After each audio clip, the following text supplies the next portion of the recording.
Hello guys, कैसे हैं? शायद आप अच्छे होंगे। दोस्तों, आज मैं आप लोगों के सामने क्लास 10th का साइंस का ऑब्जेक्टिव लेकर आया हूं, जो आपके लिए बहुत ही ज्यादा महत्वपूर्ण है। तो दोस्तों, इस वीडियो को पूरे अंत तक देखिएगा और समझिएगा। चलिए दोस्तों, पहला प्रश्न आप लोग के सामने है कि गोलीय दर्पण के परावर्तक पृष्ठ की वृत्ताकार सीमा रेखा का व्यास कहलाता है। दोस्तों, क्या कहलाता है? मुख्य फोकस या वक्रता त्रिज्या, प्रधान अक्ष या गोलीय दर्पण का द्वारक। दोस्तों, एक का राइट आंसर क्या होगा? तो ऑप्शन नंबर डी होगा, यानी गोलीय दर्पण का द्वारक। ठीक है दोस्तों, फिर 2 नंबर प्रश्न है आप लोग के सामने कि निम्नलिखित में से कौन सा उत्तल दर्पण का फोकस दूरी है जिसकी वक्रता त्रिज्या 32 सेंटीमीटर है? तो +8 सेंटीमीटर, -8 सेंटीमीटर या 16 सेंटीमीटर या -16 सेंटीमीटर।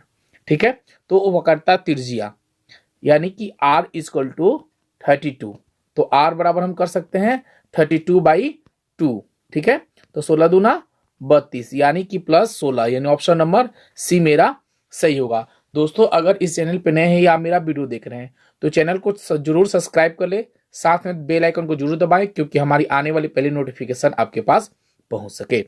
तो चलिए दोस्तों, फिर 3 नंबर प्रश्न पे चलते हैं। 3 नंबर प्रश्न दिया हुआ है, यदि किसी बिंब का प्रतिबिंब का आवर्धन ऋणात्मक ऋणात्मक मीन्स होता है माइनस है, तो उस प्रतिबिंब की प्रकृति क्या होगी? ठीक है, वास्तविक या उल्टा, वास्तविक और सीधा, आभासी और सीधा, आभासी और उल्टा। ठीक है, तो ऑप्शन 3 का आंसर क्या हो सकता है मेरा? तो वास्तविक और उल्टा होता है ऋणात्मक में, और धनात्मक में क्या हो जाएगा? वास्तविक और सीधा।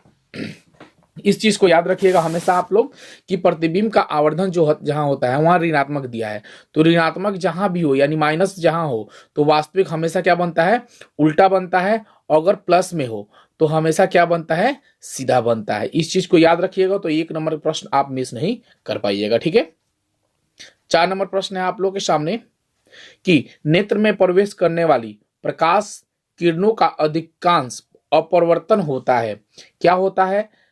नेत्रोत का अंतरपृष्ठ होता है, अभिनेत्र का अंतरपृष्ठ होता है, या कार्निया का बाहरी पृष्ठ होता है? इनमें से कोई नहीं। तो 4 का राइट आंसर हो सकता है दोस्तों ऑप्शन नंबर सी, कार्निया के बाहरी पृष्ठ पर। ठीक है, 5 नंबर प्रश्न है आप लोग के सामने कि जब सूर्य का प्रकाश वायुमंडल से गुजरता है तो वायु के सूक्ष्म कण किस रंग में प्रकाश को अधिक प्रबलता से प्रकीर्णन करते हैं?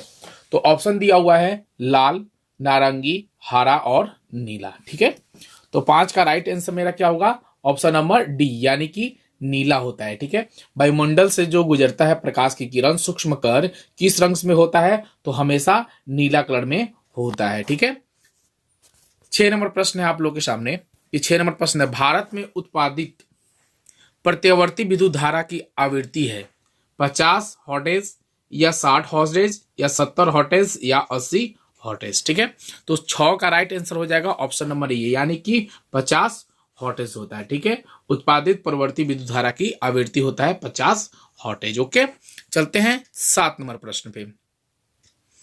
एक माइक्रो एम्पियर विद्युत धारा के निम्नलिखित में कौन सी है? ये जो है प्रश्न जो है वो बहुत ज्यादा इंपॉर्टेंट है, इसे जरूर याद करिएगा, एकदम बिल्कुल बहुत ही ज्यादा इंपॉर्टेंट है। ठीक है, कि एक माइक्रो एम्पियर विद्युत धारा के निम्नलिखित में कौन सी है? तो 10⁻⁻⁴ ए, 10⁻⁵, 10⁻⁻⁶ 10⁻⁷ ठीक है, तो ऑप्शन 7 का राइट आंसर हो जाएगा ऑप्शन नंबर सी, 10⁻⁻⁶ ठीक है, चलते हैं 8 नंबर प्रश्न पे। घरेलू विद्युत परिपथ में उदासीन तार का रंग होता है या लाल होता है, हरा होता है, काला होता है या पीला होता है? तो याद नहीं, विद्युत परिपथ में उदासीन का रंग। देखिए ये दोस्तों एक बात है कि विद्युत जो हम पाठ पढ़ते हैं उसमें एक चीज है प्लस और माइनस, यानी कि धनात्मक और ऋणात्मक। ठीक है, जब हमें एक इसमें होता है गर्म तार, एक होता है ठंडा तार। ठीक है, तो हमेशा गर्म तार जो होता है वह किस रंग में होता है? तो याद रखिएगा कि लाल कलर में होता है। ठीक है, और ठंडा तार जो होता है वह हरा कलर में हो सकता है या काला कलर में हो सकता है। ठीक है, यह होता है। तो उदासीन तार का रंग कैसा होता है? तो हमेशा याद रखिएगा कि उदासीन कलर का रंग जो होता है वह काला ही होता है। तो मेरा राइट आंसर क्या हो जाएगा? ठंडा में, यानी कि काला होता है। ठीक है, चलते हैं फिर 9 नंबर प्रश्न पे। 9 नंबर प्रश्न देखते हैं, किस युक्ति में विभक्त विलय दिक परिवर्तन का कार्य करता है। ऑप्शन दिया है विद्युत जनित, विद्युत मोटर, गैल्वेनोमीटर या वोल्टमीटर। ठीक है, तो इसका राइट आंसर 9 का क्या हो जाएगा, तो मेरा ऑप्शन नंबर ई यानी कि विद्युत जनित होगा। ठीक है, 10 नंबर प्रश्न है आप लोगों के सामने, जल विद्युत संयंत्र किस ऊर्जा का विद्युत ऊर्जा में रूपांतरित करता है। यह तापीय ऊर्जा या नाभिकीय ऊर्जा, सौर ऊर्जा, स्थित ऊर्जा। ठीक है, तो 10 का राइट आंसर क्या होगा, तो ऑप्शन नंबर डी यानी कि स्थित ऊर्जा होता है। ठीक है, 11 नंबर प्रश्न है, नरोरा नाभिकीय विद्युत संयंत्र किस राज्य में स्थित है। दोस्तों यह प्रश्न जो है VVI है, इसे आप जरूर याद कर लीजिएगा। ठीक है, कि नरोरा नाभिकीय विद्युत संयंत्र किस राज्य में स्थित है। राजस्थान, महाराष्ट्र, उत्तर प्रदेश या गुजरात। ठीक है, तो ऑप्शन नंबर याद रखिएगा कि ऑप्शन नंबर सी यानी कि गुजरात में स्थित है। ठीक है, चलते हैं 12 नंबर प्रश्न पे। 12 नंबर प्रश्न देखते हैं कि 12 नंबर प्रश्न क्या दिया हुआ है हमारे लिए, कि ऑक्सैलिक अम्ल का प्राकृतिक स्रोत निम्नलिखित में कौन सा है। ऑप्शन है संतरा, टमाटर, सिरका या इमली। ऑक्सैलिक याद रखिएगा, ऑक्सैलिक अम्ल। ठीक है, कौन सा ऑप्शन इसका, संतरा होगा या टमाटर होगा या सिरका होगा या इमली होगा, तो इसका राइट आंसर होगा हमेशा टमाटर होता है। ठीक है, चलते हैं 13 नंबर प्रश्न की ओर, देखते हैं 13 नंबर प्रश्न क्या है, निम्नलिखित में कौन सा सबसे अधिक अभिक्रियाशील धातु है। ठीक है, यह बिल्कुल VVI प्रश्न है। ठीक है, ये कौन सी अभिक्रियाशील धातु होती है, तो मैग्नीज, कॉपर, Na या के। ठीक है, इसका ऑप्शन दिया हुआ है, तो इसका ऑप्शन में राइट आंसर हमें चुनना है, तो ऑप्शन नंबर यानी कि डी यानी कि के होता है। ठीक है, 14 नंबर प्रश्न पे चलते हैं, एक्वा रेजिया रॉयल जल किस अनुपात में सांद्र हाइड्रोक्लोरिक अम्ल एवं सांद्र नाइट्रिक अम्ल का ताजा मिश्रण होता है। तो ऑप्शन हो है 3:2, 3:2, 2:3, 3:1, 1:3। तो 14 का राइट आंसर होगा ऑप्शन नंबर सी यानी कि 3:1। 15 नंबर प्रश्न है, प्रोपेन का आणविक सूत्र C3H8 है। इनमें से 700 संयोजिक आबंधन, 800 संयोजिक आबंधन, 900 संयोजिक आबंधन, 1000 संयोजक बंधन। तो यानी प्रोपेन का आणविक सूत्र